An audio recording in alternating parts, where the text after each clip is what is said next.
السلام عليكم يا ناس الخير، وش رايكم؟ ان شاء الله تكونوا كامل بخير وعلى خير. جبت لكم وصفه تاع الكراميل، يعني بديل تاع الكراميل تاع العلب اللي يتباع برا. منها نقتصدوا شويه ومنها نبدلوا، يعني نجربوا لما لا. هنا يا البنات، انا هاد الكراميل معتمداته عندي يعني شحال. ما قلت بما انه ايام العيد ربما احيانا يعني كاين بزاف لي غوسات اللي يحتاجوا فيهم الكراميل، قلت نبارطاجي معكم هاد لا غوسات وان شاء الله تنال الاعجاب ديالكم. فقط يا البنات هنا الطنجره ديالي حطيت فيها كاس ونص تاع السكر، يعني الكاس المعروف تاع ام وليد. تقدروا تستعملوا اي كاس لكن تبعوا بالكاس هذاك كل المقادير، يعني كيلو ونص وتكملوا بها نفس الكيل المقادير. هنا البنات كنصيحة فقط، استعملوا طنجرة، خطيكم الطاوة لأنه يحيص تفاعل كباب تسيح لكم وما تقدروش تتحكموا فيها. يعني من الأحسن تستعملوا طنجرة تيفيتيو كاع لي بروبلام اللي يقدروا يصراو في الكوزينة، سورتو مع رمضان وزيد يامات الاخرين وقرب العيد. هنا فقط كمعلومة أيضا البنات، حاولوا أنكم ما تحطوش في كاش طاوة، يعني تكون طاوة يعني ايفيتيوهاش، بخيفاغ طنجرة، يعني لأنه كي نروحو نزيدو بعدها حنضيفوا له الكمية من الحليب. هذاك الحليب راح يدير هذاك التفاعل وين يطلع لكم كامل للفوق، دونك ما تريسكيوش باش ما يدفاغش وتولي الحاله، يعني راكم على بالكم. هنا هاي ليك يا البنات بدا يذوب لي السكر، فقط شوفوا روحوا له للاطراف وبداو تحاولوا تجبدوه يعني كي يبداو الاطراف يذوبوا نتوما تبداو تدوروا في هذوك الاطراف تحركوا فيهم، يعني راهي الفيديو راهي موضحه كل التفاصيل.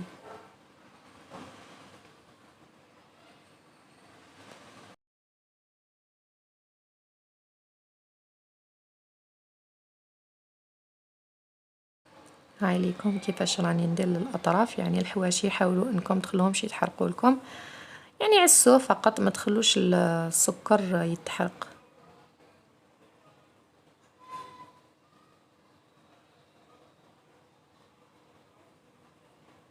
كيما راكم تشاهدوا هنايا بدا السكر ديالي يذوب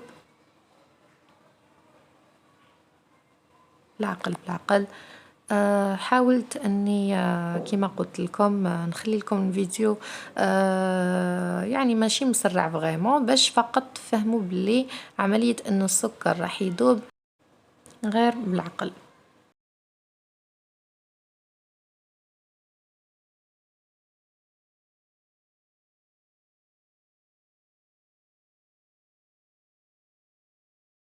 لاحظوا هنا فقط يا البنات السكر راهو بدا يذوب فريمون، ما تنساوش اكيد اكيد النار تكون فريمون هاديه، يعني تكون قليله.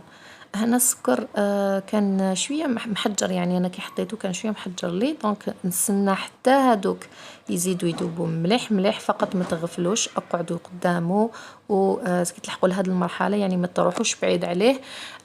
كنصيحه ثانيه يا البنات، قبل ما توجدوا هاد الكراميل ننصحكم انكم توجدوا كل المقادير قدامكم، اللي هي راح يكون هذا الكاس والنصف تاع سكر يقابلوا كاس تاع حليب، حاولوا انكم تدفيوه لانه باش يعني ما يتكتلكمش فريمون، لانه كي ديروا هذيك تاع الماء عفوا حليب بارد مع سخون على بالكم.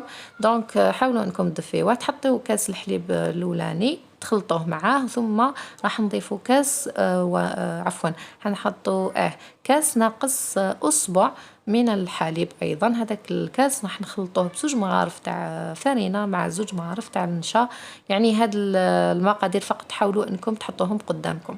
هاي ليكم يا البنات، بعد ما حطيت هذاك الحليب هاوليك التفاعل. هنا نروح مباشره نخلط، روحوا له غير بالعقل، كي تشوفوه يطلع لكم هكذا نقصوا النار، ولا ايضا تقدروا حتى انكم تهويوه يعني بيدكم هكا كما نقولوا تبحريولو، الا خفتوه زعما الا النار فاتتكم، ولا كي تبحريلو تمتم يعاود يهبط هذاك هذاك يعني تفاعل كيما نقولوا كي طلعت لنا الرغوه هذه هكذا بالعقل بالعقل، ما تتقلقولوش صدقوني راح يجي بزاف بنين. انا فقط هنا هاد الوصفه كنت نعتمدها عندي شحال، يعني قلت رانا في يامات العيد بالك على بالكم الغلاء يا ناس وشنو هذا وشو صاري في الأسواق الجزائرية، راهي الحالة شاعلة برا. الله المستعان، يعني ولا وصفة تقدري ديريها يعني بالشي القليل يعني. ربي يكون في العون والله يحليل سختو اللي عنده عدة يعني عنده عائلة كبيرة الله يبارك. الله المستعان وخلاص. حاولت اني ندير لكم هذه الوصفه فقط باش يعني نحو علينا تكاليف تاع اني نشري كراميليتو. انا مثلا هذا الكراميل راح نستعمله وراح اكيد نبارطاجي معكم الوصفه اللي راح نستعملها فيه. والله يا البنات صدقوني عندي الفيديو راهو كاين عده فيديوهات وجدتهم، لكن للاسف الشديد انا بنتي راهي شويه مريضه، سي بوغ سا ما قدرتش نبارطاجيهم معكم. لكن على بالي مع العيد راهو قرب الوصفات تاع الحلويات، واحد يبدل الافكار يعني يتشاطر الافكار تاعو مع الغير، ربما واحد ينفع واحد لما لا. مباشرة هاي ليك يا البنات، انا وريت لكم هنا بلي الكاس الثاني ديالي وجدته تاع الحليب. راح نحط هادية ناقص يعني اسبوع، ما تنساوش البنات الكاس الثاني يكون ناقص اسبوع من الحليب. هنا حطيت الحليب ديالي وحطيت معاه عفوا 2 ملاعق من الفرينة و2 ملاعق من النشا. البنات ما تقدروش تحطوا فقط النشا وما تقدروش تحطوا فقط الفرينة، دونك لازم يكون هذا الخليط. تخلطوهم مليح بعد ما يدوب هذاك الخليط. لازم يعني الفرينة ولا مايزينا تتحلل مليح مليح في الحليب هذاك. قلت لكم لازم هذيك الفرينة تفتح مليح مليح مع هذيك لا مايزينا يعني داخل الحليب. و لماذا بعدها بعد ما تحلوها مليح في الحليب لازم تصفيو هذاك الخليط، يعني باش ما يقعدوش هذوك الحبيبات تاع النشاء ولا الفرينه اللي قعدوا ما يقعدوناش داخل الخليط. هاي ليكم بالعقل بالعقل. هنا فقط يا البنات انا راني نخلط في هذه المرحله. كنت حطيت هذاك الخليط برك باش ننبهكم لانه هنايا ما لقيتش الفيديو للاسف كي كنت نصب في الحليب هذاك يعني الخليط ديالي، لكن ما يهمش عادي يعني. قلت لكم تصفيوه وتحطوه مباشره للخليط وتقعدوا تحركوا تحريك مستمر ما تحبسوش يعني. لازم يعني هذيك الفارينه والمايزينا طيب مع هذا الميلونج. هكذا غير بالعقل يعني. الفيديو راهو موضح يعني ماشي حاجة يعني صعيبة. واكيد تتبعوا هاد الوصفة، مستحيل ما تنجح لكم. شو رجعوا لي الخبر في التعليقات الا جربتوها. اكيد هنا البنات راني نقول لكم باللي بعد ما دير هاد الفقاعات يعني تبدا تختار، نفهموا باللي طابت معنا المايزينا والفرينة. هنا نطفي عليها ونروح مباشرة نحطها في اليان ديالي وتبعوا معايا واش راح ندير لها. هاي ليكم يا البنات، حطيتها في هذيك يعني واحد لو بول كان عندي. بديت نميكسيها كيما راكم تشوفوا، لكن حبيت بالعني يعني تعمدت اني نسبق نوري لكم بلي كي تتميكسا تقدروا اكيد يا البنات عفوا قبل ما ننسى تحطوها في البلاندور ولا في اي يعني باتور ولا بلوتو ان روبو اللي يقدر يميكسيها لكم مليح.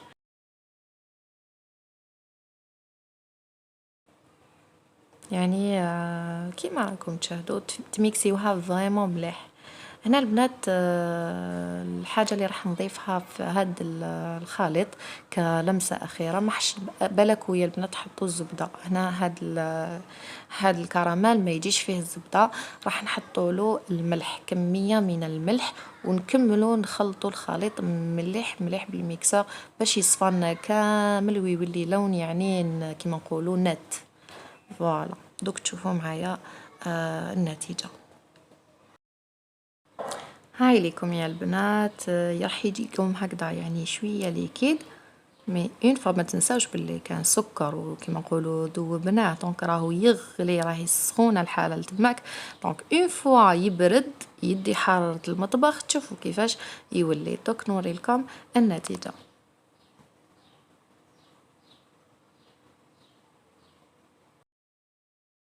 فوالا يا البنات، هاوليك بعد ما برد لي دايوغ شوفوا بلي رحت استعملت المغرف لانه ما يعني هذيك لا سباتول تولي ما تقدرش ترفدو فريمون. صدقوني يجي بزاف بنين. بون حاولت اني ما نبدلش الليان باش فقط تتاكدوا باللي نفسه يعني الخليط اللي كنت حضرته، باش يعني نعطي لكم نتيجه مضمونه. صدقوني يا البنات ينجح مليار بالمية كيما نقولوا 1000%. وكذلك إن شاء الله يا البنات تجربوه وتخلونا آراءكم في التعليقات إن شاء الله، وتستعملوه في الحلويات ديالكم أكيد لما لا. وصلنا لنهاية هذا الفيديو يا البنات، ما بقى لي غير نقول لكم تهلاو في رواحكم، ما تنساوش تشاركوا في القناة، تفعلوا الجرس، تخلونا آراءكم في التعليقات، تدعموني بلاي لايك. والسلام.